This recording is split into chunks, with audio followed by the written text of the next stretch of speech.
Yeah, business has improved quite a bit. We came off a really strong fourth quarter. We're up 6.5% roughly, and then our Q1 was up 13.3% comp. That's our best retail comp performance in 6 years, basically. And our web business is growing tremendously. We're up 40% in Q4 and another 30% in Q1. And we don't announce our second quarter results until the end of July, but we did say on our earnings call that our April sales were up roughly 10%, and we're having a solid second quarter, so we feel good. Sunday is Christmas in our vernacular. Tomorrow is Christmas Eve. This is actually the biggest week of the biggest quarter of the entire year. So we have a lot hanging on it, and every single week in June, which is a 5-week fiscal month for us, are very, very big, but this is the biggest of them all. So critically important to us. Yeah, sales, it's the peak. It's the absolute pinnacle of our entire year. So it stands out and people are buying. It's not just the avid golfer that's buying clubs or getting custom fitted at our stores. It's people buying novelty head covers like the Fight in Illini, or buying a dozen golf balls for their uncle or brother or dad. I mean, every shopper is out this week trying to satisfy their golfer. We're having a good second quarter, as I said, and we're hopeful that the next 2 weeks, actually, because this is the third week of our fiscal month, will be real solid. And if so, we'll wait and see how the results come out. But we feel like we have our business under really good control at this point. Economy versus consumables, which a golf ball is really dependent on how much golf people are playing. And our core customers, an avid golfer, they're playing 25, 30 rounds, as we say, and they keep playing golf. But it's the occasional casual player who may cut back on their golf consumption when the economy's tough. And so, overall, our customer is still playing a lot of golf. In fact, we're going to sell 2 million golf balls in the month of June. So that is an absolutely huge number. I tell you, the avid and the affluent golfer did cut back. In fact, if you go back to 2009, the industry shrunk by about 15%. And last year didn't see any growth either. So people were managing their discretionary purchases very carefully. At Golfsmith, we gained share during that period. And so we felt very, very good. What we worry about is what competition is going to do in our different varied marketplaces. We don't go up against one national guy, so we have a variable marketing plan.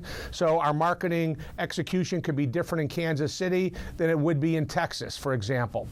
So we do worry about that, but at the end of the day, what we're trying to do is really take care of our customer. We want them to play better. Our people are passionate about the game. They're trained, they're skilled. We have great technology in our stores. So if we stay dedicated to taking care of those customers, to give them the tools to play better, we know they're going to appreciate Golfsmith and keep coming on back to our stores and our web business.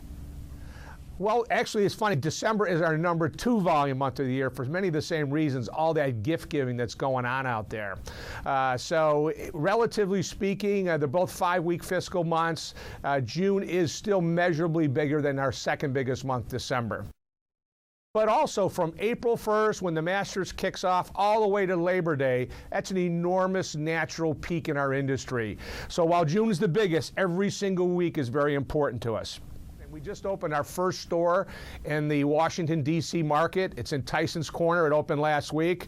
And we were hoping that maybe, when Boehner and Obama put down their swords tomorrow, they'll pick up their sticks and play. And we love to custom fit them both so they can play better. But we have a lot of great deals out there. There's some really exciting product. TaylorMade has an extremely hot driver in the R11 and the Superfast. Callaway's come out with this forged composite product that's supposedly lighter and stronger, and the Razor Hawk is selling extremely well. Titleist and Mizuno have tremendous product out there. Our custom fittings are up 20% on top of 30% last year, and those two brands, Titleist and Mizuno, are leading the way. And I can't forget Ping. And we're getting very excited about a new Ping launch that's coming up in August. So there's a lot of hot product out there, and yeah, there are deals. We have something for every budget. You can come into our store and get a $120 driver or a $400 driver. So we can fit every customer in between with the brand they want, but more importantly, the loft and lie and shaft that fits their swing and speed so they can play better. And the driver category, certainly TaylorMade has made huge strides with its R11 white product. It's been breakthrough. We kind of think it's akin to what Apple did with computer and laptop design. They've done in equipment design. Same in irons. TaylorMade and Callaway have tremendous new product out there. When you get past that, you're talking wedges, and everybody has a new wedge out there, led by Cleveland with their CG16 product, and across the board, Titleist with their great products. So every brand has really launched brand new wedges based on that USGA rule change. Our people really are the cornerstone of the company, and to the extent they're passionate and they're engaging and they're very helpful in a one-on-one situation, we think that's the most important thing we can do, because all of us are selling similar products. It's our people that are going to distinguish us, and something we really focus on at Golfsmith.